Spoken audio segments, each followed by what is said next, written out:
Hey everyone, welcome back to Cube Digital. In our today video, we will learn one of the most important part of HTML, tables in HTML. Tables help us to organize data into row and columns. So basically हम tables का use करते हैं अपने data को organize करने के लिए row और column की format में. You can see them everywhere from timetable to pricing chart. So आप table कहीं पर भी देख सकते हो, जैसे कि टाइम टेबल हो गया, फिर प्राइसिंग चार्ट्स हो गए, ऐसे different different set of examples हैं जो आप डेली लाइफ में आप देखते हो और यूज करते हो. इन HTML tables are created using the table tag. So HTML में हम tables को create करते हैं table tag की हेल्प से. सो टेबल टैग के अंदर different different set of tags आते हैं, जैसे कि टीआर टैग हो गया टेबल में रोज को असाइन करने के लिए, टीडी टैग हो गया टेबल्स में डाटा सेल्स बनाने के लिए, और टीएस टैग हो गया टेबल्स के जो हेडर्स होते हैं, जैसे कि ऊपर हो गया नेम का ऑप्शन हो गया, रोल नंबर हो गया, क्लास होगी, ब्रांच होगी, जो हमारा टेबल्स की हेडिंग होती है. सो अभी मैं आपको एक एग्जांपल के साथ समझाऊंगा कि कैसे हम एक सिंपल टेबल क्रिएट करते हैं. सबसे पहले चले जाते हैं अपने VS कोड पर. यहाँ पर मैं यूज करूंगा टेबल एट्रीब्यूट. टेबल टैग का मैंने यूज किया, इसके अंदर मैं टीआर टैग का यूज करता हूँ. टीआर टैग के अंदर मैंने सबसे पहले तो जो हमारा टीडी टैग है इसको मैंने टीएच में कन्वर्ट कर दिया, मतलब इसमें मैं हेडिंग डालूंगा, जैसे फर्स्ट हो गया नेम, फिर हो गया रोल नंबर, और इसके अंदर डिफरेंट डिफरेंट स्टूडेंट, जैसे कि पहला होगा काव्या, फिर उसका रोल नंबर 244836. एक और जैसे कि आप देख ही सकते हो, मैंने 3 डिफरेंट डिफरेंट स्टूडेंट्स का डाटा ले लिया है. इसमें मैंने फर्स्ट में है जो हम हेडर्स है उसमें वैल्यूज पास की है नेम और रोल नंबर की. फिर दूसरे वाले में मैं वैल्यू पास की है एक स्टूडेंट का डाटा हो गया, फिर दूसरे स्टूडेंट का, फिर तीसरे स्टूडेंट का. अभी हम अपने प्रोजेक्ट को लाइव कर लेंगे. देखते हैं हमारी क्या आउटपुट आई है जो हमने टेबल क्रिएट किया है. जैसे कि आप देख ही सकते हो, इसमें जो हमारी सबसे ऊपर थी वो थी हमारा हेडर, जिसमें हमारा था नेम और रोल नंबर. फिर उसके बाद डिफरेंट डिफरेंट रोज आई हैं और उसका सारा डाटा आ गया है. एक टेबल जो है हमारा क्रिएट हो गया है, बट इसको एक फॉर्मेट में देने के लिए हमें इसमें एक एट्रीब्यूट यूज करना पड़ेगा जो है बॉर्डर. बॉर्डर एट्रीब्यूट का हम यूज इसके लिए करते हैं कि जब भी हम टेबल टैग का यूज करते हैं तो हम उसको एक बॉर्डर देने के लिए बॉर्डर टैग का यूज करते हैं. इसमें मैं बॉर्डर साइन कर देता हूँ 7 का. जैसे कि आप देख सकते हो हमारा जो टेबल है वो एक प्रॉपर सीक्वेंस में तैयार हो गया है, और बॉर्डर के साथ प्रॉपर सारी सारी रोज एक प्रॉपर साइजिंग में आ रही है. हम इसको सेंटर भी कर सकते हैं. इसमें सिंपली वैल्यू पास करनी है cell padding and cell spacing.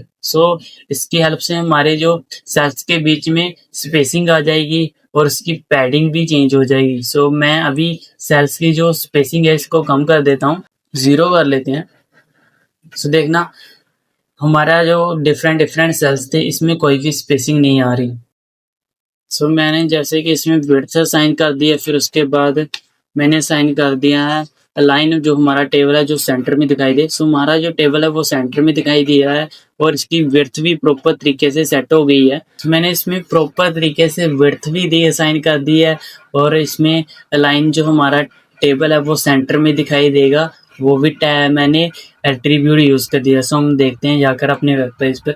हमारा जो टेबल है वो सेंटर में दिखाई दे रहा है और इसकी जो विड्थ है वो भी प्रॉपर तरीके से सेट हो गई है. ऐसे आप इसमें कलरिंग भी असाइन कर सकते हैं, जैसे बीजी कलर लाइट ब्लू. देखना इसका कलर भी गाइस चेंज हो गया है, बैकग्राउंड में लाइट ब्लू कलर शो हो रहा है. ऐसे इसका आप कलर चेंज कर सकते हो, इसकी विड्थ और हाइट चेंज कर सकते हो, टेबल को सेंटर में लेकर आ सकते हो, इनके बीच स्पेसिंग असाइन कर सकते हो, पैडिंग दे सकते हो और बॉर्डर भी असाइन कर सकते हो. अभी मैं आपको एक और ऑप्शन बताऊंगा.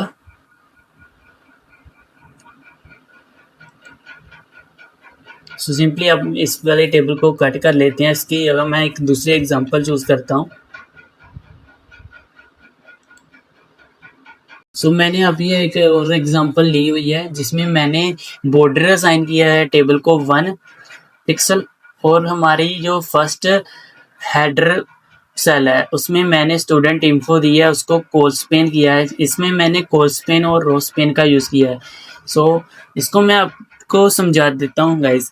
अगर हम 2 रो को आपस में कंबाइन करना चाहते हैं, उनको एक रो में कन्वर्ट करना चाहते हैं, तो हम रोस्पेन का यूज़ करते हैं। अगर हम 2 कॉलम्स को आपस में कंबाइन करना चाहते हैं तो हम कोलस्पेन का यूज़ करते हैं।